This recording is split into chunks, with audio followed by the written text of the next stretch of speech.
तो भारतीय लोकतंत्र, भारतीय अर्थव्यवस्था और भारत की सरकार दक्षिण अमेरिकी देश कोलंबिया में सबको जी भर के कोसने के बाद नेता विपक्ष राहुल गांधी ने आज एक नया पोस्ट किया है।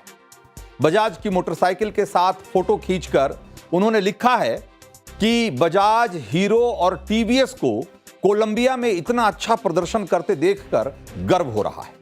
यह दर्शाता है कि भारतीय कंपनियां इनोवेशन से जीत सकती हैं, क्रोनिज्म यानी कि साठ गांठ वाली धंधेबाजी से नहीं। शानदार काम। तो जाहिर तौर पर राहुल गांधी के इस पोस्ट में यह दिख रहा है कि उन्हें गर्व की अनुभूति तो हो रही है, लेकिन देखा जाए तो इस पोस्ट में गर्व की मात्रा सिर्फ 50%, बाकी 50% कटाक्ष है जो उन्होंने मोदी सरकार पर किया है। दरअसल राहुल गांधी का यह पोस्ट उनके उसी पुराने नैरेटिव का हिस्सा दिख रहा है जिसमें मोदी सरकार देश की चंद बड़ी कंपनियों को बढ़ाने में लगी है, ऐसा आरोप लगाते रहे हैं। और मोदी सरकार के इस रवैये के बावजूद वो कंपनियां विदेशों में अच्छा कर रही हैं जिन्हें मोदी सरकार का वैसा साथ नहीं मिल रहा। अब सवाल यह है कि क्या राहुल गांधी के आरोप सही हैं? क्या भारत में मोदी सरकार के दौर में साठ गांठ वाले बिजनेस ही बढ़ रहे हैं? क्या उन्हीं कंपनियों को फायदा मिल रहा है जो सरकार और सिस्टम के करीब हैं? और भारत के आर्थिक विकास का फायदा भी क्या सिर्फ चुनिंदा कंपनियां ही उठा रही हैं? तो चलिए राहुल गांधी के इन आरोपों को कुछ फैक्ट्स के सामने रखकर परखते हैं, देखते हैं। क्रोनिज्म यानी कि एक ऐसा सिस्टम जो सरकार की करीबी कुछ चुनिंदा कंपनियों को ही प्रमोट करता है। उन्हीं को सारे ठेके मिलते हैं, उन्हीं को सारी सहूलियतें मिलती है और सिर्फ उन्हीं का एक तरीके से देखा जाए तो विकास होता है। लेकिन हकीकत यह है कि पिछले 10 सालों में भारत स्टार्टअप्स के मामले में दुनिया का तीसरा सबसे बड़ा हब बन गया है। हम एक एक करके आपको ऐसी बहुत सारी चीजें बताएंगे जिसके बाद आप खुद तय करेंगे कि जो राहुल गांधी का आरोप है वो कितना सही है। तो जैसा कि हमने आपको बताया कि स्टार्टअप्स के मामले में भारत दुनिया का तीसरा सबसे बड़ा हब बन गया है, जहां 1,40,000 से ज्यादा स्टार्टअप्स बिजनेस की दुनिया में अपना मुकाम बनाने की होड़ में लगी हुई। और आपको यह जानकर और भी अच्छा लगेगा कि पिछले 10 सालों में इसमें से 113 स्टार्टअप्स ने यूनिकॉर्न का दर्जा हासिल कर लिया है। और यूनिकॉर्न क्या होता है? यूनिकॉर्न मतलब वो कंपनी जिसकी मार्केट वैल्यू $1 बिलियन या उससे भी ज्यादा हो चुकी हो, यानी कि जो कम से कम 8-8.5 हजार करोड़ के मार्केट कैपिटल जिसकी जो मार्केट वैल्यू है उससे ज्यादा हो जाएगी, वो कंपनी यूनिकॉर्न कहलाती है।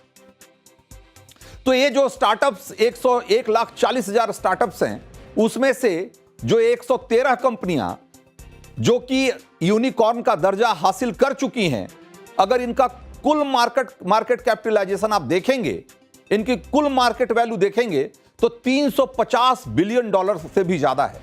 $350 बिलियन। और ये ऐसे नहीं हो रहा है, इसमें मोदी सरकार के स्टार्टअप इंडिया जैसी मुहिम का बहुत बड़ा रोल है, जिसके तहत इन नई कंपनियों को सीड फंडिंग से लेकर टैक्स बेनिफिट और आईपीआर अप्रूवल से लेकर सप्लाई चेन में तरजीह जैसी तमाम फैसिलिटी मिल रही है। और ये स्टार्टअप ग्रोसरी डिलीवरी से लेकर सैटेलाइट डिलीवरी तक कर रही है। अभी हाल में आपने ऐसी कंपनियों के बारे में, ऐसे स्टार्टअप्स के बारे में खबरें पढ़ी होगी कि कैसे स्पेस टेक्नोलॉजी में जो भारत के स्टार्टअप्स हैं वो बहुत ही शानदार काम कर रहे हैं। तो ग्रोसरी डिलीवरी से लेकर सैटेलाइट डिलीवरी तक और आलू चिप्स बनाने से लेकर इलेक्ट्रॉनिक चिप्स बनाने तक मुश्किल और जटिल टेक्नोलॉजी के फील्ड में कमाल का काम कर रही हैं भारतीय स्टार्टअप्स। भारत में अगर क्रोनिज्म यानी कि साठ गांठ वाले बिजनेस को ही बढ़ावा मिल रहा होता सिर्फ, तो क्या यह मुमकिन था? आप खुद सोचिए। अब एक और बात देखिए, आज भारत दुनिया की सबसे तेज रफ्तार से बढ़ रही अर्थव्यवस्था है। और इसका मतलब यह नहीं है कि कुछ चुनिंदा कंपनियां ही बढ़ रही हैं। यह जरूर सच है कि कुछ बड़ी कंपनियां और बड़ी हो रही हैं, लेकिन उसमें बुराई भी क्या है? अगर हमने इस देश को पूंजीवादी ढर्रे पर या पूंजीवादी टेम्पलेट पर विकसित राष्ट्र बनाने का सपना देखा है, तो उसमें कंपनियां तो बड़ी होंगी ही। और एक दो नहीं, ऐसी सैकड़ों हजारों कंपनियां जितनी बड़ी होंगी उतना उतना देश का नाम बढ़ेगा, देश उतना मजबूत होगा। इसमें बुराई क्या है? हां, इसका दूसरा पक्ष जरूर है जिसको कि जानना चाहिए कि आज भारत अपनी बुनियादी सुविधाओं में बहुत बड़ा इन्वेस्टमेंट कर रहा है। सड़क, रेल, हवाई अड्डा, पोर्ट, स्कूल, अस्पताल, तमाम इंफ्रास्ट्रक्चर बनाने की जो रफ्तार है वो पिछले 10 साल में दोगुनी और या उससे भी ज्यादा हो चुकी है। आज भारत हर साल $100 बिलियन से ज्यादा यानी करीब 10 लाख करोड़ रुपए सिर्फ इंफ्रास्ट्रक्चर के निर्माण पर खर्च करता है। आप सोचिए, 2014 से 24 के बीच हाईवे का निर्माण जितना निर्माण हुआ वो अगर उसके पिछले 10 साल के मुकाबले देखेंगे तो यह रफ्तार 2 गुना से भी ज्यादा है। और इसका फायदा क्या सिर्फ कुछ चुनिंदा कंपनियां या कुछ चुनिंदा लोगों को हो रहा है? बिल्कुल नहीं। अच्छी सड़क, बिजली, शिक्षा, स्वास्थ्य, इसका फायदा देश के हर आदमी को मिलता है और हर छोटी बड़ी कंपनी को इसका फायदा मिलता है। राहुल गांधी कह रहे हैं कि क्रोनिज्म है, यानी मोदी सरकार में सत्ता में चंद जो उनके करीबी उद्योग धंधे हैं उन्हीं को सारा फायदा मिल रहा है। अगर ऐसा होता तो Bharat ease of doing business के मामले में क्या इतनी लंबी छलांग लगा पाता? ईज ऑफ डूइंग बिजनेस के मामले में साल 2014 में हमारी रैंकिंग थी 142 और आखिरी बार जब ईज ऑफ डूइंग बिजनेस का आंकड़ा जारी किया गया तब हमारी रैंकिंग चढ़कर या कहें बढ़कर 63 हो गई, 142 से 63। और इसे ऐसे समझिए कि जब मनमोहन सरकार के जाने के 6 साल के भीतर भारत ने ईज ऑफ डूइंग बिजनेस के मामले में अपनी स्पीड डबल कर ली। और ईज ऑफ डूइंग बिजनेस का मतलब क्या होता है? इसका मतलब है कि देश में व्यापार कारोबार के लिए ऐसा माहौल बनाना, ऐसी परिस्थितियां पैदा करना, ऐसे अवसर मुहैया कराना जहां कारोबारियों के लिए काम करना आसान हो। और इस लिस्ट में भारत की लंबी छलांग ये दिखाता है कि अपने देश में बिजनेस व्यापार करने की सहूलियतें सबके लिए बढ़ी है। किसी चुनिंदा कंपनी के लिए बिजनेस करने का अगर अवसर बढ़ा होता तो ईज ऑफ डूइंग बिजनेस में आपकी रैंकिंग उससे नहीं बढ़ती। ईज ऑफ डूइंग बिजनेस में रैंकिंग आपकी इस बात से बढ़ती है कि किसी स्टार्टअप के लिए, किसी छोटे उद्योग धंधे के लिए, किसी नई कंपनी के लिए, किसी बाहरी कंपनी के लिए जो अपना काम शुरू करने से लेकर और उसको एक तरीके से स्केल अप करने, उसको और बड़ा करने, फैलाने की सहूलियतें कैसी है। मोदी सरकार में ऐसी नीतियां बनी, ऐसा तंत्र विकसित हुआ जहां हर तरह के उद्योग व्यापार वालों को नए बिजनेस शुरू करने और उसे बढ़ाने का मौका मिला है। और इस रैंकिंग को बनाते वक्त व्यवसाय शुरू करने से लेकर परमिट लेने तक, बिजली कनेक्शन लेने से लेकर जमीन के पंजीकरण तक और क्रेडिट हासिल करने से लेकर इन्वेस्टर्स की सुरक्षा की गारंटी तक, ये तमाम पैरामीटर्स होते हैं जिस पर कि खरा उतरना होता है और उसी के हिसाब से आपकी रैंकिंग बढ़ती या घटती है। और सबसे बड़ी बात है कि यह लिस्ट कोई भारत सरकार नहीं बनाती, कोई मोदी सरकार नहीं बना रही कि खुद से उन्होंने अपनी रैंकिंग डिसाइड कर ली। यह लिस्ट वर्ल्ड बैंक की तरफ से जारी होता है, मोदी सरकार नहीं जारी करती। तो 142 से 63वें नंबर पे आना यह बताता है कि पिछले कुछ सालों में भारत में जो ओवरऑल इन्वायरमेंट है बिजनेस व्यापार का, उसमें बहुत सुधार हुआ है। अगर राहुल गांधी जो बोल रहे हैं वही सही होता तो दुनिया की सबसे बड़ी चिप कंपनियों में से एक ASML, उसके CEO ये नहीं कहते कि यूरोप के नेताओं के मुकाबले PM मोदी से मिलना आसान है। एक घटना के जरिए जरा समझिए। असल में इस कंपनी के CEO क्रिस्टोफ फुकवे ने हाल ही में प्रधानमंत्री नरेंद्र मोदी से एक मुलाकात की थी और 2 घंटे वो बैठक चली। और उस बैठक के बाद क्रिस्टोफ PM मोदी के एक तरीके से फैन ही हो गए। दुनिया भर में PM मोदी के बिजनेस फ्रेंडली रवैये की जमकर तारीफ कर रहे हैं, क्योंकि बैठक में PM मोदी ने न सिर्फ उनसे बातें की और उनकी बातें सुनी, बल्कि कंपनी से फीडबैक भी मांगा। उनसे पूछा कि आप बहुत फ्रेंडली हैं, आप बताइए हम और क्या बेहतर कर सकते हैं और कैसे अच्छा कर सकते हैं। राहुल गांधी कह रहे हैं कि भारत में 60 गांठ से धंधे चलते हैं, और दुनिया की सबसे बड़ी इलेक्ट्रॉनिक चिप्स बनाने वाली कंपनी, उसके सीईओ कह रहे हैं कि यूरोप के नेताओं को भारत के प्रधानमंत्री मोदी से सीखने की जरूरत है कि बिजनेस फ्रेंडली एनवायरनमेंट कैसे बनाया जाए। तो सोचिए, कुल मिलाकर ऐसा लगता है कि जैसे राहुल गांधी ने एक बार फिर से राजनीति की पिच पर एक ऐसी बॉल फेंकी है जिस पर छक्का लगना तय माना जा रहा है।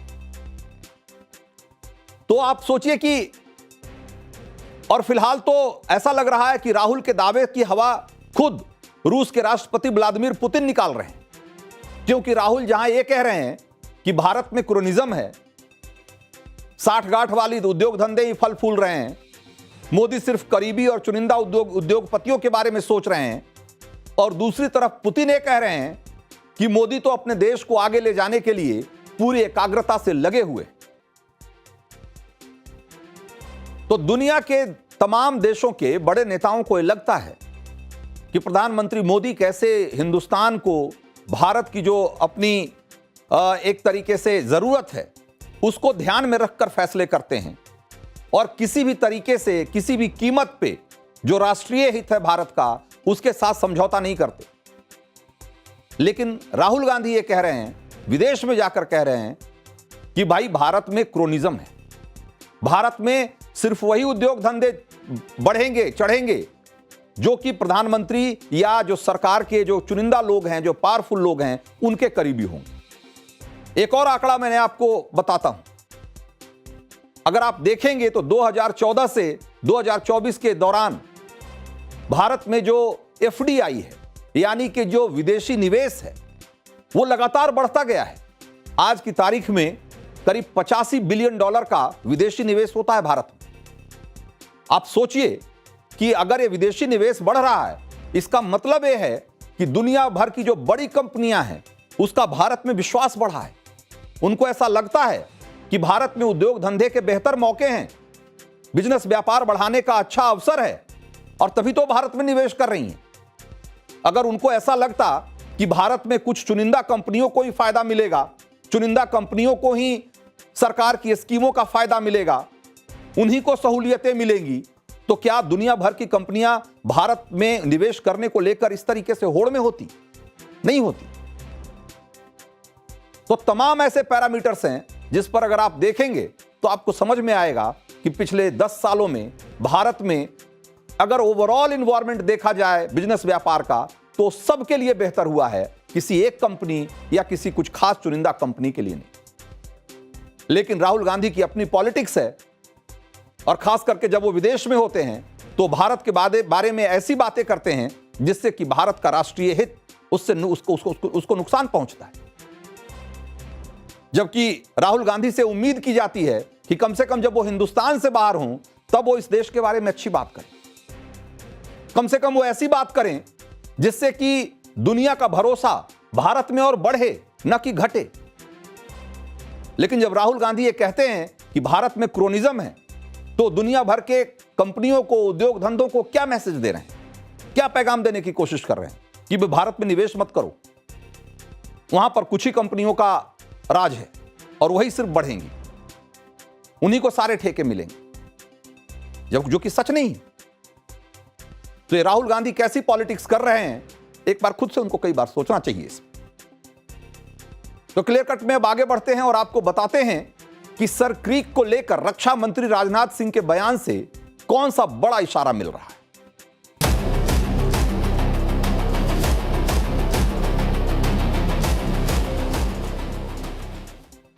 तो दशहरा के मौके पर गुजरात के कच्छ में शस्त्र पूजा के दौरान रक्षा मंत्री राजनाथ सिंह ने पाकिस्तान को एक ऐसा डायरेक्ट अल्टीमेटम दिया है जिससे खलबली मच गई। राजनाथ के बयान पर भारत में भी चर्चाएं हो रही है और कहा जा रहा है कि सरक्रीक विवाद को लेकर राजनाथ ने 1965 की लड़ाई से भी बड़ा एक्शन लेने का एक तरीके से इशारा कर दिया है। पहले रक्षा मंत्री का वो बयान सुनिए और फिर बताऊंगा कि पाकिस्तान ऐसी कौन सी साजिश कर रहा है जिसे भांपकर उसका इतिहास और भूगोल दोनों बदल देने की हिदायत भारत को देनी पड़ रही। तो जरा पहले समझिए कि सरक्रीक वो इलाका कौन सा है, वो कौन सा क्षेत्र है, भूभाग है जिसकी बात हो रही है। तो सरक्रीक भारत पाकिस्तान की सीमा से लगा 96 किलोमीटर लंबा दलदली और निर्जन इलाका है, जिसका मुहाना अरब सागर में खुलता है। अरब सागर में ज्वार के दौरान इस पूरे इलाके में समुद्र का पानी भरता है और इसका एक सिरा भारत के गुजरात के कच्छ के रन से जुड़ता है और दूसरा सिरा जो है वो पाकिस्तान के सिंध प्रांत को टच करता है। सर क्रीक के इलाके को लेकर पाकिस्तान बेवजह विवाद खड़ा करता रहा, जबकि अंतर्राष्ट्रीय नियमों के मुताबिक भारत इसकी तय सीमा को मानता आया है। और पिछले कुछ समय से लगातार इंटेलिजेंस रिपोर्ट्स आ रही हैं कि सिंध प्रांत की तरफ सर क्रीक के इलाके में पाकिस्तान तेजी से अपना मिलिट्री इंफ्रास्ट्रक्चर बढ़ा रहा है, वहां अपनी सैन्य तैयारियां तेज कर रहा है और ऐसा लग रहा है कि ये तैयारियां निगरानी की जगह युद्ध को दिमाग में रखकर की जा रही है। इसीलिए रक्षा मंत्री राजनाथ सिंह को भी खुलकर पाकिस्तान को चेतावनी देनी पड़ी कि अगर तुम्हारी नीयत में खोट दिख रही है और इसका नतीजा तुम्हारे लिए अच्छा नहीं होगा। 1965 के युद्ध में मिला सबक पाकिस्तान को याद रखना चाहिए और ऑपरेशन सिंदूर का प्रहार भी याद रखना चाहिए। सर क्रीक में पाकिस्तान की कौन कौन सी सैन्य तैयारियां सवालों के घेरे में है, जरा एक बार उसको भी देख लीजिए। तो खुफिया रिपोर्ट के मुताबिक पाकिस्तान ने सर क्रीक के आसपास के इलाके में फॉरवर्ड बेस, मजबूत बंकर और रेडार साइट्स तैयार की। वहां ड्रोन आर्मी, स्पीड बोट और इन्फेंट्री यानी कि पैदल सैनिकों के इस्तेमाल में आने जाने वाली जो जरूरी इंफ्रास्ट्रक्चर है और उस तरह की फैसिलिटी को बहुत तेजी से उसका निर्माण किया है पिछले कुछ महीनों में। और इस तैयारी का मतलब सर क्रीक के इलाके से हाइब्रिड ऑपरेशन यानी कि जल, थल और आसमान तीनों से एक साथ मिलिट्री एक्शन की जो जरूरत पड़ने पर मिलिट्री एक्शन लेने की जो तैयारी है वो करता हुआ दिखाई दे रहा है पाकिस्तान। इस इलाके में पाक सैनिकों की तैनाती बढ़ाई गई है, हथियारों का रिजर्व बढ़ाया गया है, चौकियां मजबूत की गई है और कई विशेष उपकरणों की तैनाती की गई है, जो कि इस तरफ इशारा करता है कि पाकिस्तान की नीयत अच्छी नहीं। बख्तरबंद गश्ती दल और ड्रोन सर्विलांस सिस्टम के साथ साथ यहां से मिसाइल दागने के लिए मोबाइल बैटरी की तैनाती की भी खुफिया खबरें भारत को मिलती रही और यह सब कुछ बताता है कि पाकिस्तान का मंसूबा अच्छा नहीं। इसी साल मई में पहलगाम आतंकी हमले के बाद पाकिस्तान में मौजूद आतंकी संगठनों पर भारत ने जवाबी कार्रवाई की थी, ऑपरेशन सिंदूर को अंजाम दिया था। तब 8-9 मई की रात पाकिस्तान ने सर क्रीक तक, लेह से लेकर और सर क्रीक तक 300 से ज्यादा ड्रोन अटैक किए थे, जिसके निशाने पर भारत के 36 मिलिट्री इंफ्रास्ट्रक्चर थे। भारत ने उस ड्रोन अटैक को तो नाकाम कर दिया, लेकिन पाकिस्तान की तैयारियों का राज वहीं से खुलना शुरू हो गया था। ऑपरेशन सिंदूर के बाद पाकिस्तान ने सर क्रीक में मिलिट्री इंफ्रास्ट्रक्चर बढ़ाने की रफ्तार और तेज कर दी। भारत पाकिस्तान युद्ध का इतिहास सर क्रीक से लगातार कनेक्ट होता रहा और कैसे, जरा एक बार उसको भी जान लीजिए। 1965 की लड़ाई छिड़ने की जो वजह थी, उसमें सबसे बड़ी वजह सर क्रीक बना था। अप्रैल 1965 में पाकिस्तान ने सर क्रीक और उससे लगे कच्छ के रण में कनकई और बियार गेट के इलाके में पाकिस्तानी जो सैनिक थे वो भारतीय जवानों से लड़ भिड़े और जिसमें कि 9 अप्रैल को पाकिस्तानी सैनिकों ने भारतीय चौकी पर हमला बोल दिया था और पाकिस्तान ने इसे ऑपरेशन डेजर्ट हॉक का नाम दिया था और इसका मकसद सर क्रीक और कच्छ के रन पर के इलाके पर कब्जा करना था। भारत ने इसे नाकाम कर दिया, लेकिन यहीं से 1965 के भारत और पाकिस्तान युद्ध की बुनियाद बनी। सितंबर में शुरू हुआ यह युद्ध 23 दिन चला और भारतीय सेना ने पाकिस्तानी फौजियों को पीछे धकेलते हुए वो एक तरीके से लाहौर तक पहुंच गई थी।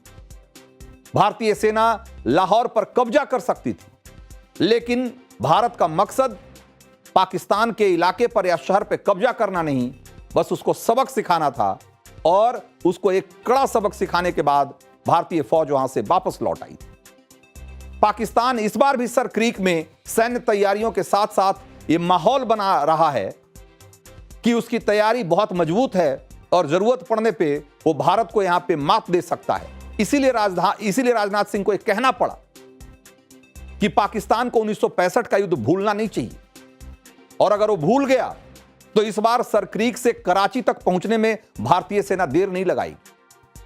राजनाथ सिंह ने कहा कि पाकिस्तान को याद रखना चाहिए कि कराची का रास्ता भी सरक्रीक से होकर ही गुजरता है। सरक्रीक से पाकिस्तान के कराची शहर की दूरी सिर्फ 200 किलोमीटर है, जहां पाकिस्तानी नौसेना का बहुत बड़ा अड्डा है। पीएनएस कासिम, पीएनएस मेहरान और पीएनएस कारसाज जैसे पाकिस्तान के युद्धपोत इसी पोर्ट पर तैनात रहते हैं। और इसे ध्यान में रखकर पाकिस्तान सरक्रीक इलाके को मिलिट्री इंफ्रास्ट्रक्चर बनाने के लिए वो बहुत अहम मानता है। 1947 में हुए बंटवारे के बाद से ही पाकिस्तान सरक्रीक पर नजरें गड़ा रखा है उसने। इंटरनेशनल खेलबेग नियम के मुताबिक सरक्रीक के दलदली इलाके में भारत पाकिस्तान का आधा आधा यानी कि बराबर का हिस्सा है। भारत इसको मानता है, स्वीकार करता है और इसी के मुताबिक यहां इंटरनेशनल बॉर्डर है, लेकिन पाकिस्तान इस पर यकीन नहीं करता। पाकिस्तान इसको नहीं स्वीकार करता। वो सरक्रीक के पूरे इलाके पर कब्जा करना चाहता है, यानी वो भारत के हिस्से पर भी अपना कब्जा जमाना चाहता है। और सरक्रीक का विवाद असल में इसी बात को लेकर है। 1968 में कच्छ के रण का विवाद इंटरनेशनल ट्रिब्यूनल में सुलझ गया, लेकिन सरक्रीक पर पाकिस्तान की जिद अभी भी जारी है। और पाकिस्तान क्यों सरक्रीक के पूरे इलाके पर कब्जा जमाना चाहता है, इसको भी जरा समझिए। इस इलाके में 50 लाख बैरल तेल का भंडार और नेचुरल गैस का एक बड़ा भंडार होने का अनुमान है। और ये एशिया का सबसे बड़ा मछली पालन क्षेत्र है। यहां से हर साल 1 लाख मीट्रिक टन मछली, झींगा, बॉम्बे डक, पॉम्फ्रेट, ग्रॉपर और स्क्विड प्रजाति की जो समुद्री मछलियां और जीव होते हैं वो यहां से निकाले जाते हैं। पिछले साल गुजरात को इस इलाके में फिशिंग से 15,710 करोड़ रुपए की कमाई हुई थी। और अंतर्राष्ट्रीय नियम के मुताबिक सरक्रीक का आधा आधा हिस्सा होने से अरब सागर में भारत को लगभग 11,000 वर्ग किलोमीटर का इलाका ज्यादा मिलता है। और पाकिस्तान को यही बात चुभती है। उसे लगता है कि अगर सरक्रीक पूरा का पूरा उसके कब्जे में आ जाएगा तो इस इलाके में जो गैस और तेल का बड़ा भंडार है वो भी उसको हो जाएगा, उसको मिल जाएगा। और साथ में जो समुद्री मछलियों का बहुत बड़ा कारोबार यहां से होता है वो भी पूरी तरीके से उसके हिस्से में आ जाएगा। सरक्रीक के पूरे इलाके पर दावा कर वो सब कुछ एक तरफा हड़पना चाहता है। इसीलिए वो शुरू से सरक्रीक पर कब्जे का ख्वाब देखता आया है और अलग अलग तरीके से पाकिस्तान साजिशें करता रहा। जैसे कि सरक्रीक का रामसर वेटलैंड, जो कि विदेशी प्रवासी पक्षी फ्लेमिंगो का बहुत बड़ा ठिकाना है, वहां पाकिस्तान नहर के जरिए प्रदूषित पानी छोड़ देता है। यह सिंधु जल संधि का उल्लंघन है। इससे भारत को आर्थिक नुकसान पहुंचता है। इस इलाके पर कब्जे से भारत के खिलाफ पाकिस्तान की आतंकी साजिशों को भी हवा मिलेगी। और इसे साल 2008 में दुनिया ने देखा है कि जब सरक्रीक के रास्ते ही पाकिस्तानी आतंकी मुंबई तक पहुंचे थे। 26/11 के आतंकी हमले को अंजाम दिया था। कसाब और उसके पूरे सारे जो जिहादी आतंकी थे वो सब इसी रास्ते से भारत की सीमा में दाखिल हुए, समुद्री सीमा में, और उसके बाद वो मुंबई तक पहुंचे। और इसी के बाद भारत ने सरक्रीक में चौकसी और बढ़ा दी थी। बीएसएफ के क्रीक क्रोकोडाइल कमांडो उसी के बाद यहां तैनात किए गए, जो लगातार गश्त करते रहते हैं। मोदी सरकार के दौर में यहां सैनिक इंफ्रास्ट्रक्चर को जिस तरीके से मजबूत किया गया है उससे भी पाकिस्तान को बहुत मिर्ची लगी और इसीलिए सरक्रीक पर कब्जे के लिए सैन्य तैयारियों पर पाकिस्तान लगातार जुटा हुआ है। लेकिन भारत को इसकी पूरी भनक है और इसीलिए राजनाथ सिंह ने एक बार फिर से सीधी चेतावनी दी है पाकिस्तान को कि अगर पाकिस्तान ने अपना रवैया दुरुस्त नहीं किया तो एक बार फिर से उसको इसकी बड़ी कीमत चुकानी पड़ सकती है। तो क्लियर कट में अब आगे बढ़ते हैं और आपको बताते हैं कि हिंदुस्तान के खिलाफ किस आतंकी की खौफनाक साजिश का एक बड़ा खुलासा हुआ है।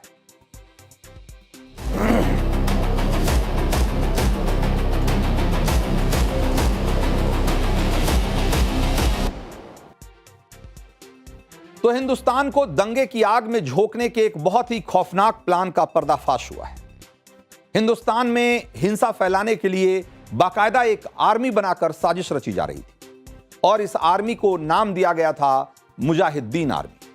युवाओं को बरगलाकर, उन्हें भड़काकर जिहाद के लिए उकसाने वाले इस मुजाहिद्दीन आर्मी का मास्टरमाइंड मोहम्मद रजा और उसके 4 कट्टरपंथी साथी इस वक्त यूपी की एटीएस की गिरफ्त में।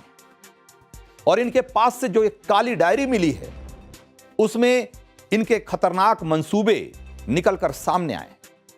सूत्रों के मुताबिक काली डायरी में सब कुछ कोड वर्ड में लिखा गया है और जब इन कोड वर्ड को डिकोड किया गया तब पता चला कि सबसे पहले इनके टारगेट पर हिंदुओं के बड़े धर्मगुरु थे, जिन्हें मारकर ये दंगा फैलाने की एक बड़ी साजिश रच रहे थे। इसके लिए इन जिहादियों ने अलग अलग शहरों को चुना हुआ था। उन्होंने उनको टारगेट किया था कि कहां कहां इस घटना को अंजाम देना है और सारे शहरों को ऐसा एक कोड दिया था इन्होंने। जैसे काशी के लिए के शब्द लिखा गया है उस डायरी में, मथुरा के लिए एम, हरिद्वार के लिए एच, ऋषिकेश के लिए आर। और इन शहरों के हिंदू धर्म गुरुओं को मारने का पूरा प्लान बना रहे थे और इनकी काली डायरी में हिंदू धर्म गुरुओं को काफिर नाम दिया गया। फिलहाल एटीएस की पूछताछ में अभी यह नहीं पता चल पाया है कि वो कौन कौन से लोग थे जिनकी हत्या की योजना बनाई जा रही थी, लेकिन एक बात जो स्पष्ट है वो ये कि इन आतंकियों के निशाने पर हिंदुओं के बड़े धर्मगुरु और इन शहरों में रहने वाले जो बड़े धर्मगुरु हैं वो थे। तो हिंदू धर्मगुरुओं को मारने के लिए मुजाहिदीन आर्मी का सरगना मोहम्मद रजा युवाओं को भड़काता था। वो इंस्टाग्राम और व्हाट्सएप ग्रुप पर खुद को मौलाना बताकर कट्टरपंथी विचारों को मुस्लिम युवाओं तक पहुंचा रहा था। इंस्टाग्राम पर शरीयत कानून और जिहाद की बात करने वाले उसके वीडियो का गांव के जो युवा थे जो उससे जुड़े हुए थे इन ग्रुप्स में, वो उसका इंतजार करते थे। मोटिवेशनल स्पीच के नाम पर जिहाद के लिए हथियार और फंड इकट्ठा करने की बातें की जाती थी, जिसका जिक्र इस काली डायरी में। सूत्रों के मुताबिक मुजाहिदीन आर्मी की डायरी में हथियार इकट्ठा करने का जो कोड था वो था दावत। उसके लिए लिखा गया था शब्द दावत का इंतजाम। जो दावत का इंतजाम करने का मतलब कि कैसे आपको ज्यादा से ज्यादा हथियार इकट्ठा करना है दंगों के लिए, उसके लिए शब्द लिखा गया था दावत का इंतजाम।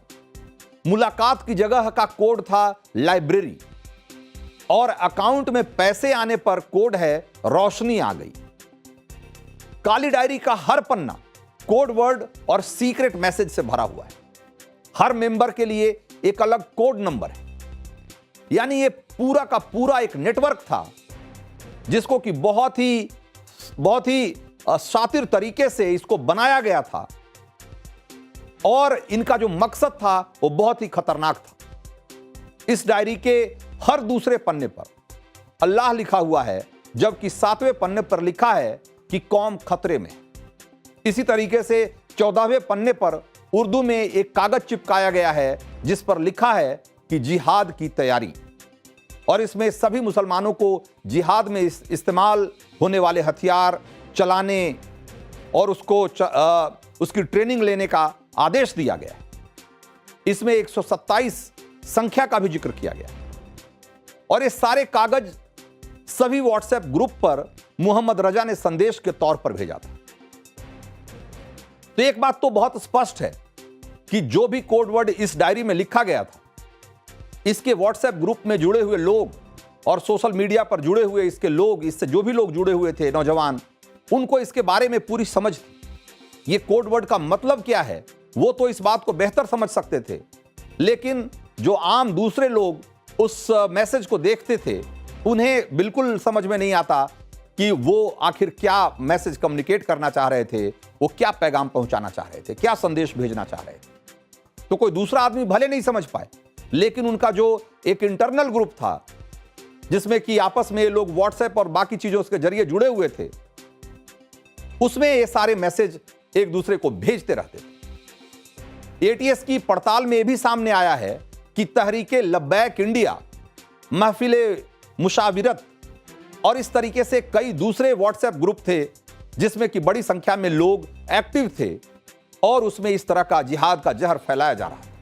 इन ग्रुप्स में देश विरोधी संदेश, ऑडियो चैट और वीडियो शेयर किए जा रहे थे। दावा यह भी किया जा रहा है कि इस मुजाहिदीन आर्मी का न सिर्फ मुस्लिम युवकों को बल्कि मुस्लिम लड़कियों को भी जिहाद से जोड़ने का प्लान था और बाकायदा इसके लिए हिंदी में इस्लाम की मुजाहिद बेटियां नाम से किताब लिखी गई और उन्हें बांटा गया।